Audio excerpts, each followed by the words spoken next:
বছরে কি জুলুম নির্যাতন ভোগ করেছি। আমাদের কথা বলার বাক স্বাধীনতাগুলো কেড়ে নেওয়া হয়েছিল, কথা বলেন ঠিক কিনা? এখন আমরা একটু খুশি হয়েছে কিনা? তাই কবি একটা গজল বানিয়েছেন, আল্লাহ তোমার দরবারেতে লাখো শুকরিয়া, স্বৈরাচার পালাইছে দেশটা ছাড়িয়া, সকলের মুখে হাসি আসলো ফিরিয়া, কথা বলেন ঠিক কিনা? আল্লাহ তোমার দরবারেতে লাখো শুকরিয়া, হাসিনা পালাইছে দেশটা ছাড়িয়া, সকলের মুখে হাসি আসলো ফিরিয়া।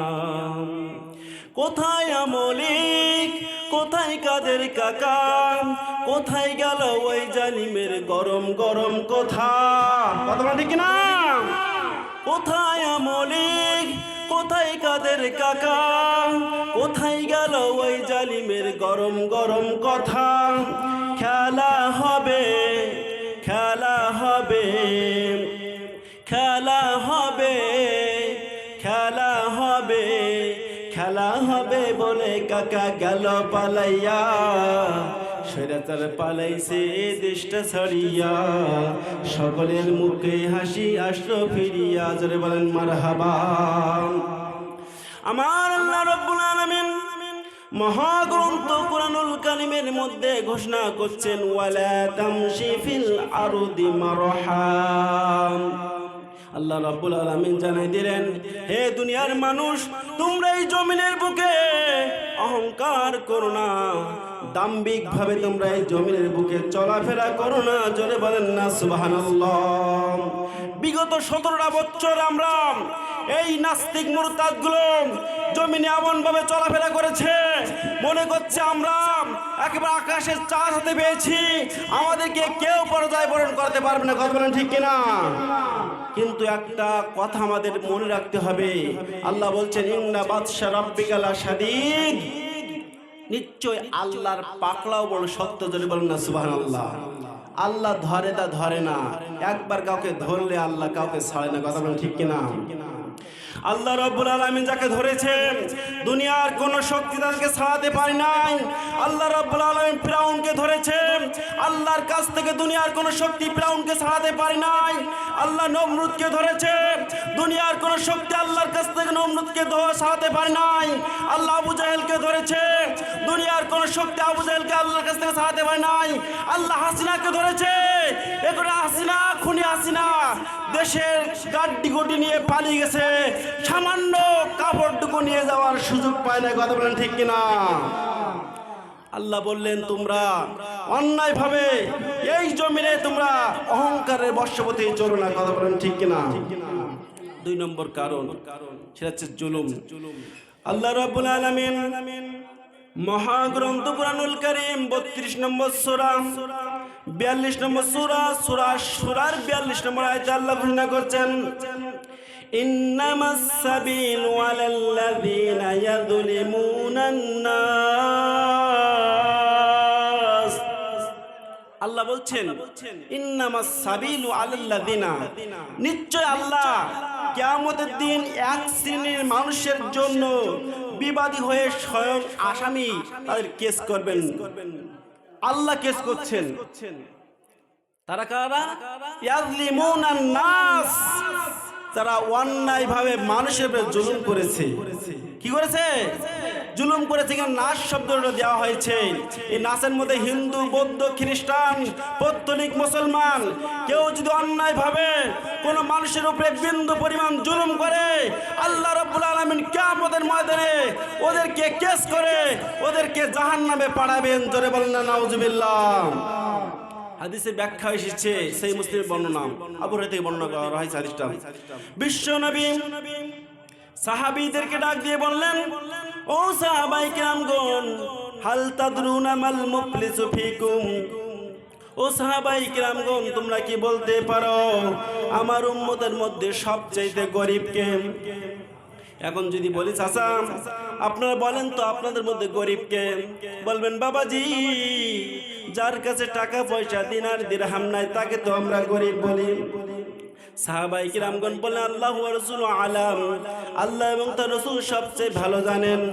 বিশ্ব নবী বললেন সাহাবায়ে কিরামগণ তারপরে তোমরা বলো।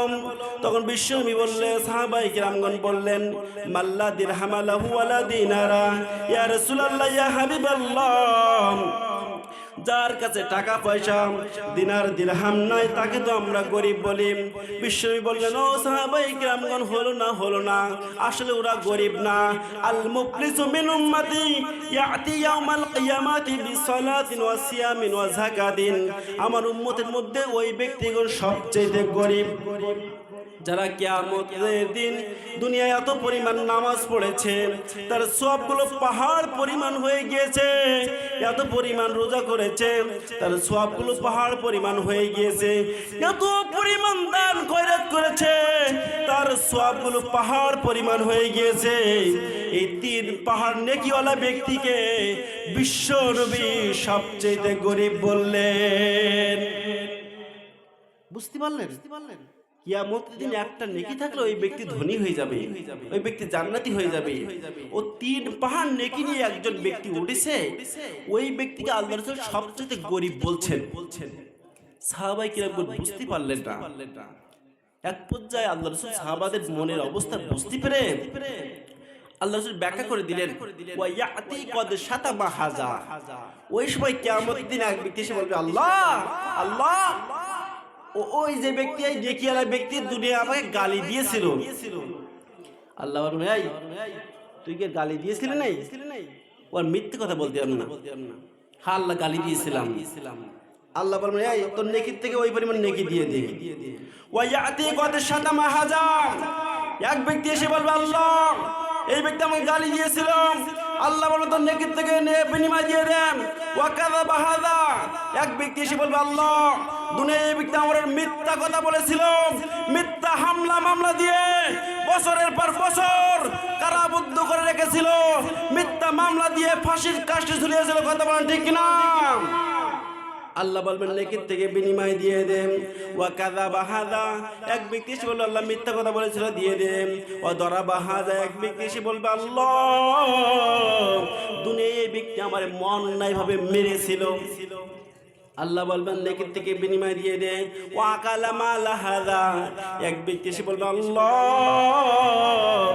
দুনিয়ায় এই ব্যক্তি আমার সম্পদগুলো অন্যায় করে ভক্ষণ করেছিল। আল্লাহ বলবেন নেকির থেকে বিনিময় দিয়ে দে।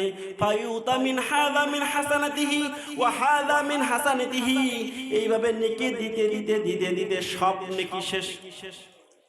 তিন পাহাড় নেকি সব শেষ হয়ে গেছে। সব নেকি